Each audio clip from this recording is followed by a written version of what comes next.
Olá, tudo bem? Direto dos estúdios da B3, eu sou Carlos Sambrana e converso com Dani Muscati, presidente da construtora Iven, sobre inovação. Dani, cada vez mais você tem muitos competidores no mercado e tem que achar um modo de se diferenciar. O que a Iven está fazendo de diferente? O que tem buscado em inovação? Hoje a gente tem essa onda de casas inteligentes, conectividade, enfim. Vocês estão olhando para isso? Perfeito. Eu acho que a inovação, ela participa na nossa cadeia desde o início. Então, desde tentar lançar um produto diferenciado, vou dar um exemplo, nós lançamos no ano passado, tentando nos adaptar ao plano diretor. O plano diretor hoje ele tem uma restrição grande, por exemplo, de vagas de garagem. Então nós lançamos, fomos uma das primeiras empresas em São Paulo a lançar num mesmo empreendimento, um empreendimento separado, que seriam estúdios, com entradas separadas, lazer separados, ruas separadas, e um empreendimento de 150 metros, de tal forma que os estúdios não têm vaga de garagem, uma tendência, porque normalmente esses empreendimentos eles têm esse benefício de potencial construtivo em troca de um menor número de vagas de garagem, porque eles estão próximos de metrô ou de outros transportes públicos, pensando um pouco no público jovem, que hoje cada vez mais talvez não tenha necessidade de ter o seu automóvel, ou muito menos de ter vários automóveis. E aí, nesse mesmo empreendimento, fizemos um apartamento de 150 metros, que permitiu ter 2 vagas de garagem, porque no final do dia ele estava pegando a vaga de garagem, vamos chamar assim, emprestada, mas fazendo 2 empreendimentos praticamente separados. Outra inovação importante é na metodologia construtiva, que ao longo dos últimos anos nós cada vez mais temos procurado fazer uma forma menos invasiva. Então, por exemplo, nossos kits hidráulicos, que hoje são feitos fora do canteiro de obras, eles já vêm prontos para colocar.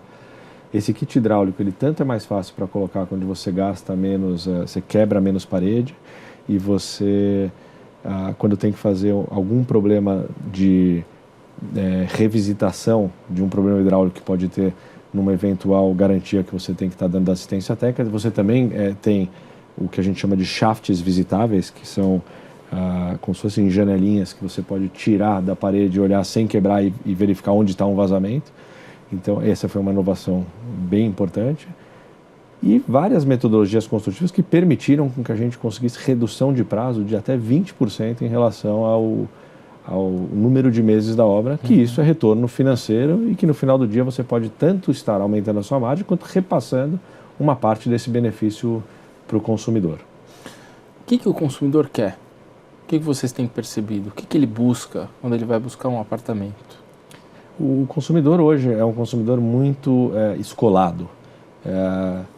Não raro, um consumidor que vem num plantão nosso, ele visitou todo o nosso concorrente, ele sabe exatamente o que ele quer.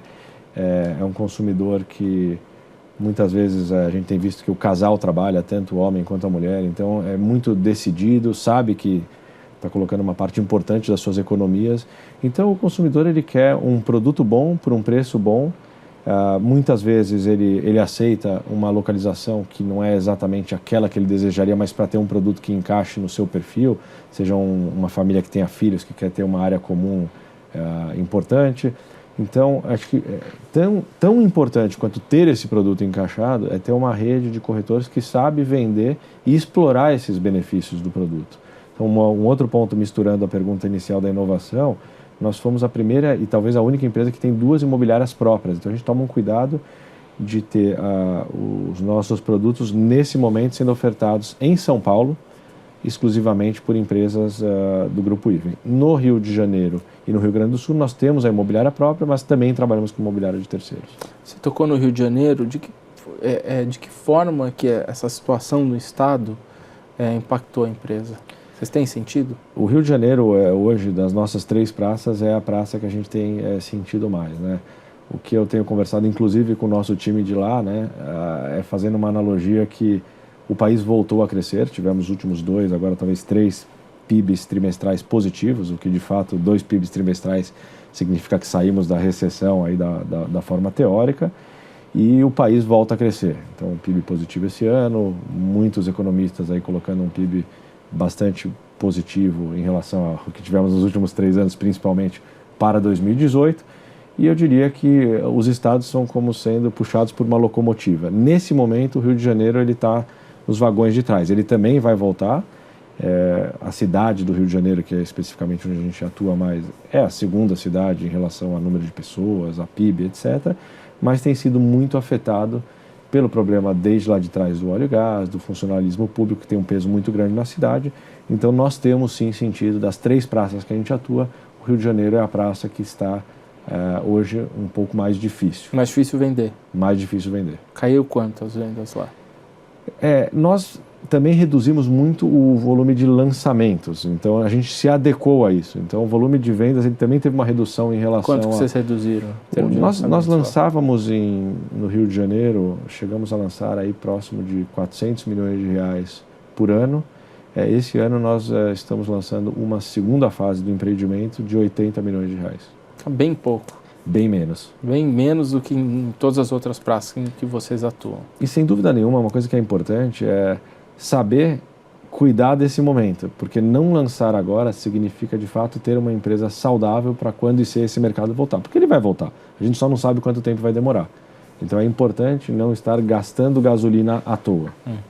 Voltando ao gosto do cliente, ao que o cliente busca, algumas empresas hoje, na onda esse movimento da economia compartilhada, estão criando imóveis onde as pessoas podem compartilhar cozinha, compartilhar, enfim, várias áreas comuns dos empreendimentos. Vocês pensam em atuar nesse segmento também? O que nós temos e já fazemos faz muito tempo principalmente nos empreendimentos que têm o tamanho da unidade menor.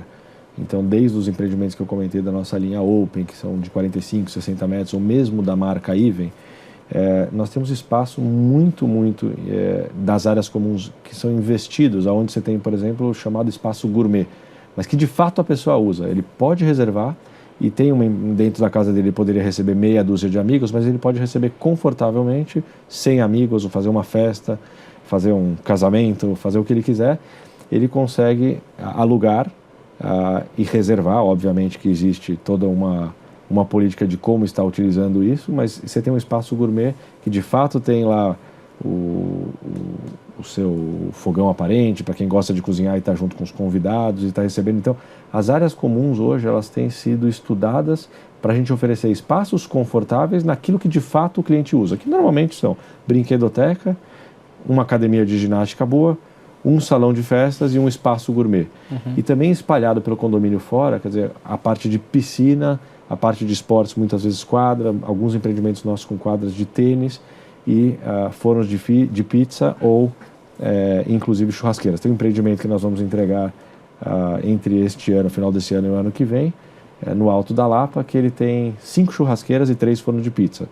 É uma coisa que a gente percebeu que as pessoas usam separados e é um momento de confraternização. Mas produtos como um escritório comum, mais para jovens, hoje algumas empresas até estão fazendo isso, escritórios comuns para jovens, uma cozinha central onde possam cozinhar e o apartamento não tem cozinha. Esse tipo de empreendimento vocês analisam ou não? Hoje, mesmo no nosso produto, que é o menor, que é um estúdio, ele tem lá uma mini cozinha.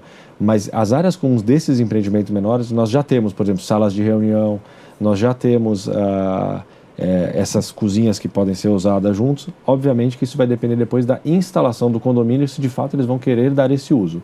Mas já faz alguns anos que nós temos esse empreendimento. Um empreendimento que seria meio icônico nessa linha é um empreendimento nosso na Consolação, para quem mora em São Paulo, que chama London SP. Ele tem, para localizar quem passa a noite lá, ele tem um pedaço grande, um pé direito, que fica projetando luzes de cores diferentes, muitas vezes aí ligados com alguma data importante. E esse empreendimento ele tem essas áreas comuns. E esse empreendimento, já falando dele, não especificamente o que você está falando, ele tem uma piscina de 50 metros no 14º andar, que é uma coisa única também, talvez na América Latina, bem bacana. E são apartamentos pequenos? São apartamentos de estúdio, 1, 2 e pequenos, alguns de 3 dormitórios, mas a maioria é estúdios, 1 e 2 dormitórios. E no próximo bloco conversaremos sobre política e economia.